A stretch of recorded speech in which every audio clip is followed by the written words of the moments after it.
Hola a todos, muy buenas tardes, muy buenas noches o muy buenos días. Mi nombre es Mario Joaquín Coto y en esta oportunidad les voy a hablar de un tema muy importante en lo que ha sido en la ingeniería a lo largo de los tiempos, el cual es la electrostática.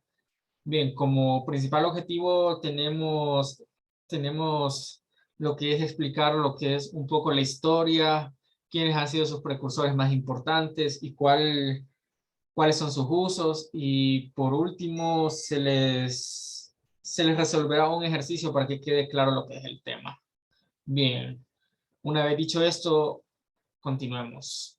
Bien, la electrostática. Se denomina electrostática a la especialización de la física centrada en el análisis de sistemas que forman los cuerpos con carga eléctrica en equilibrio. Bien, electrostática tiene lo que son dos palabras, electro, que hace referencia a lo que es electricidad y eso, y estática es algo que está en reposo. Bien, lo que quiero decir es que la electrostática se encarga de estudiar lo que son las cargas que se mantienen en reposo, o sea, las cargas nunca se van a mover y todo eso. Si esto llegara a ocurrir, si las cargas empiezan a mover, generaría lo que es una inducción magnética y ya lo que esto no entraría dentro de lo que es la electrostática, sino dentro de la magnetostática. Entonces, lo que es la electrostática se encarga de estudiar más todo lo que son estas cargas, tanto positivas como negativas, y las podemos idealizar tanto en lo que son esferas, cilindros, planos y entre estas. Esto es como una breve introducción a lo que es la electrostática y en qué consiste. Bien, hablando de lo que es la historia, el principal pionero en esto fue Tales de Mileto, el cual él, como según cuenta la historia, él tenía una rama de ámbar. Lo que él notó es que las frotó sobre una roca que llaman magnetita. Sí, magnetita, y el cual él vio algo así como que él supuso que había un intercambio entre cargas y todo eso. Se la frotó en la ropa y notó que había un comportamiento raro, pero que no se podía ver. Era como algo sumamente extraño. Bien, entonces estos fueron los primeros hallazgos sobre lo que es la electrostática. Bien, otro científico que aportó bastante en este campo fue Charles Coulomb, el cual en el año 1977 inventó lo que son la balanza de torsión para lo que es la fuerza de las cargas eléctricas y esto.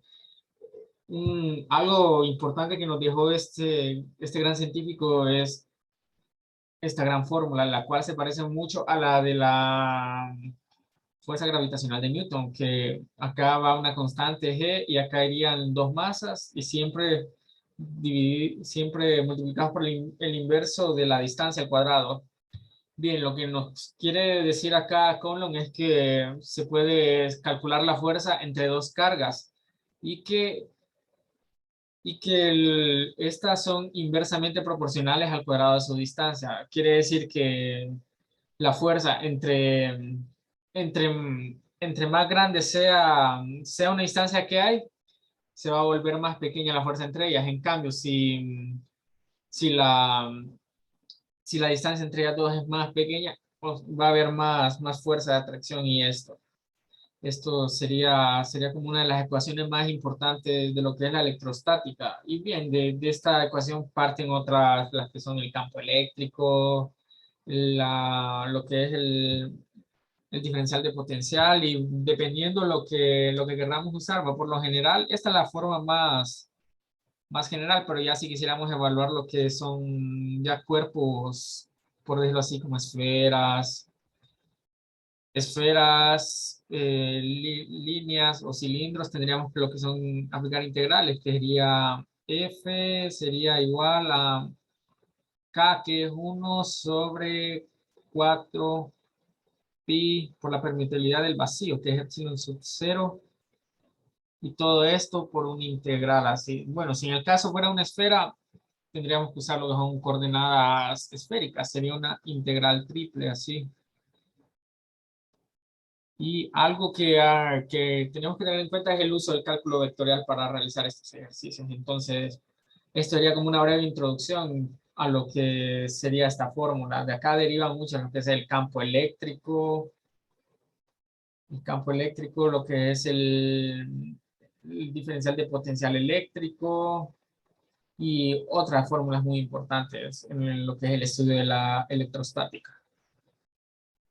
Bueno, lo que es esta rama tiene unas aplicaciones muy interesantes, las cuales están día a día y nosotros no nos damos cuenta. Por ejemplo, en lo que son las impresoras, por ejemplo, esta son como las impresoras de toner, que hacen girar todo este cilindro y como podemos ver, acá tiene lo que es carga negativa y acá lo que es el papel. Entonces, así es como imprime esta impresora, así es como nos deja plasmada la imagen. Igual en esto, ¿va?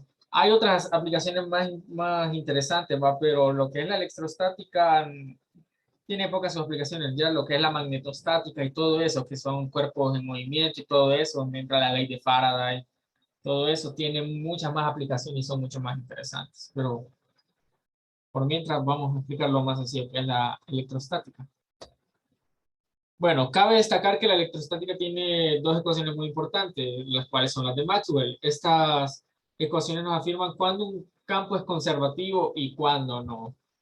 Bien, acá podemos ver, va, que si la divergencia de un campo eléctrico es igual a la densidad de carga dividido entre la permeabilidad del vacío, esto nos quiere decir que el campo es totalmente conservativo. Y otra cosa que debemos de saber es que un campo que es conservativo no tiene rotor o rotacional, como lo decimos. El rotor es igual a cero. En cambio, si esto llegara a ser distinto de cero, estaríamos con un campo que es no conservativo y ahí entraría lo que es la magnetostática y todo esto.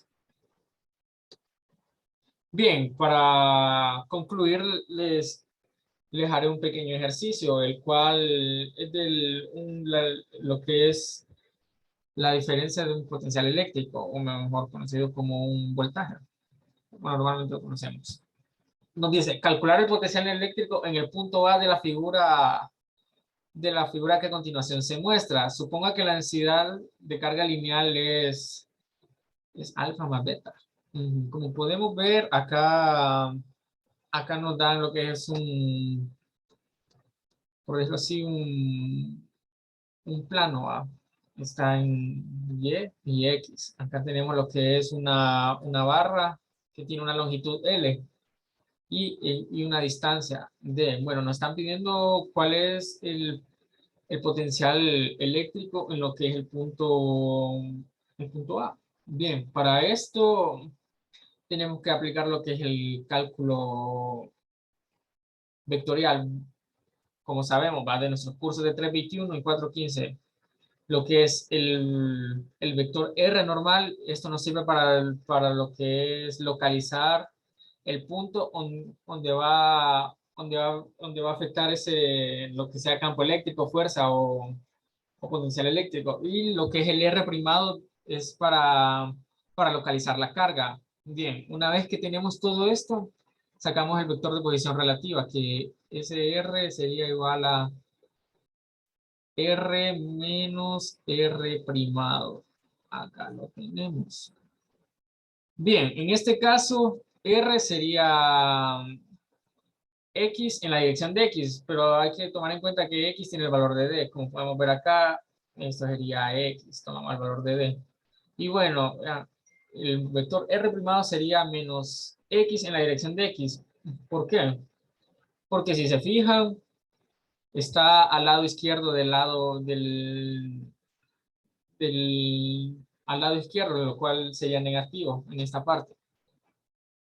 Ya si estuviera en este otro lado sería positivo, entonces por eso lo ubicamos así de esta forma. Y al momento de hacer el vector de posición relativa, se cancela este menos con este menos, así no hace más.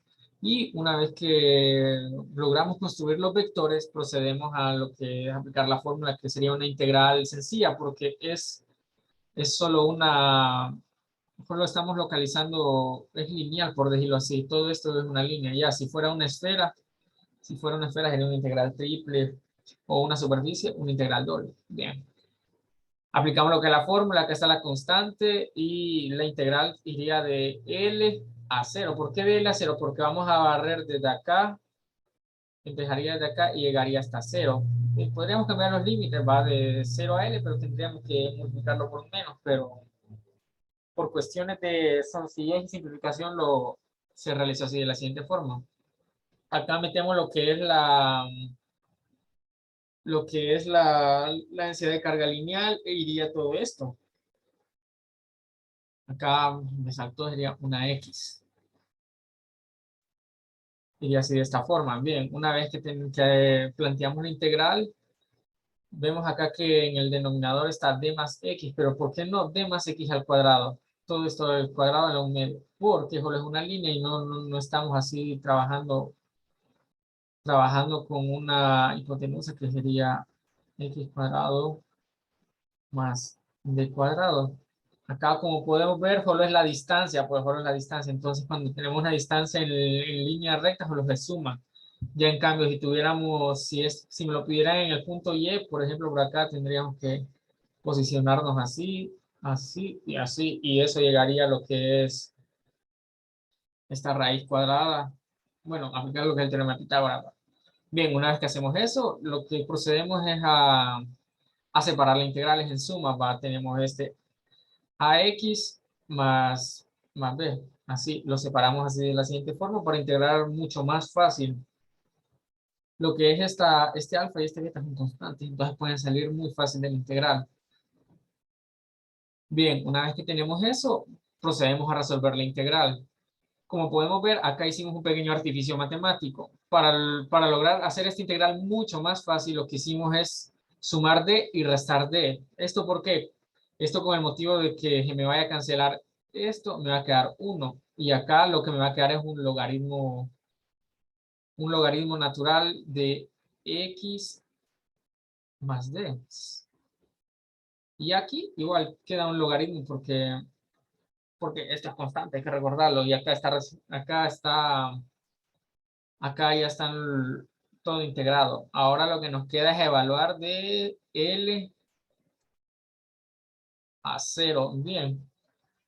Evaluando de L a 0, salen estos signos, lo que es menos L y todo esto. Y acá lo pasamos de esta forma usando lo que son las propiedades de los logaritmos. Tenemos que recordar que el logaritmo de una diferencia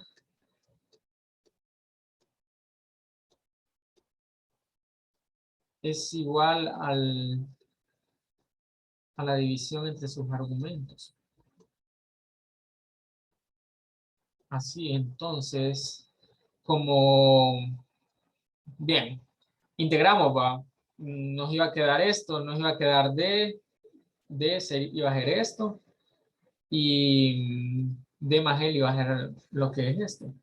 Entonces, por eso, al momento de simplificar, aplicamos lo que es esta razón de los logaritmos para así nos quede más bonita la solución. Y bien, esto sería, así quedaría la respuesta, pero si lo queremos resumir, si queremos que quede de una forma mucho más elegante, lo que hacemos es sacar como factor común esto. Si se fijan, si sacamos como factor común el logaritmo natural de d sobre d más l, nos quedaría así de la siguiente forma, lo cual sería una forma mucho más elegante de dar la respuesta. Y bien, esto sería con esto terminaría lo que es esta pequeña introducción a lo que es la electrostática y lo que es un ejercicio.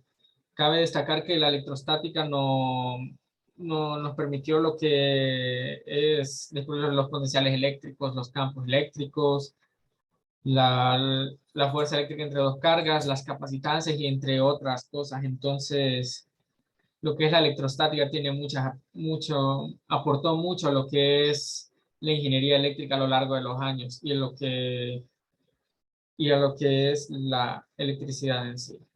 Bueno, con esto me despido y muchas gracias.